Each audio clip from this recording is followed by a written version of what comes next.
त्यावेळेस आजोबांनी केली होती. पण नंतर जसं जसं वस्ती वाढली, शहर वाढलं, शहर वाढल्यानंतर लोकसंख्या वाढली, त्यानंतर मग त्या उघड्या पाटाने जेव्हा पाणी यायचं ते गढूळ असायचं. कारण की संपूर्ण जे बाकीचे इथनं येत तोपर्यंत सातारपर्यंत पाणी पोचत तोपर्यंत सगळे गावांना पाणी मिळावं यासाठी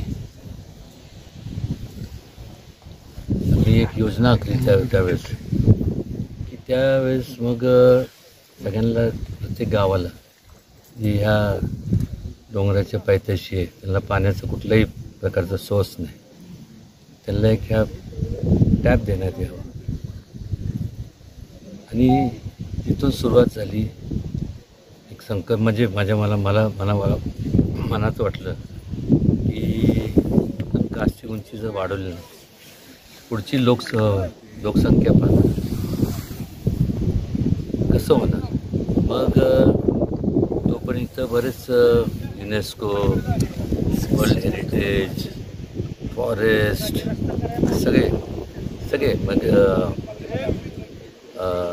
एन्व्हायरमेंट हे सगळे तोपर्यंत सगळे जागरूक झाले. आणि त्यांनी सांगितलं, मी त्यांना त्यावेळेस त्या अधिकाऱ्यांना या ठिकाणी घेऊन आलो, हेलिकॉप्टरमधून आम्ही जेव्हा इथे आलो त्यांना ठिकठिकाण नॅशनल ग्रीन ट्रायब्युनल असेल त्या लोकांना घेऊन आलो. त्यांना समजून सांगितलं की सातारा शहर तिथं आजूबाजूचा जो शहराचा विस्तार होतो त्यांना पाण्याचा दुसरा कुठलाही सोर्स नाही.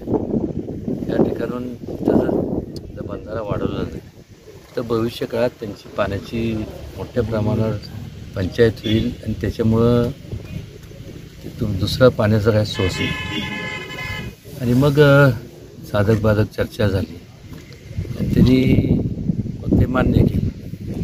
त्याचा जवळपास 1-1.5-2 पावणे 2 वर्ष त्याचा पाठपुरावा करण्यात वेळ गेला. त्यांना मग घेऊन आलो, एरियल सर्वे केला. त्याला इथं कुठं पाणी कुठून आणणार. मग आजूबाजूचे गावं ज्या त्यांनासुद्धा पाण्याचा सोर्स हाच आहे. मग तिथं आपण सगळ्या जे गावं आहेत जे ह्या डोंगराच्या पायथ्याशी किंवा ह्या संपूर्ण पठार भागावरचे त्यांना आम्ही संपूर्ण टॅप दिला. आता ती पाईपलाईन जी केली होती ती पूर्वीची होती ती अपुरी, म्हणजे ते छोटी होती. म्हणून आता ह्याचा जे प्रेशर आहे त्या प्रेशरवर ते पाईप टिकत नाही. आता पाईपलाईनचं पण काम चालू आहे.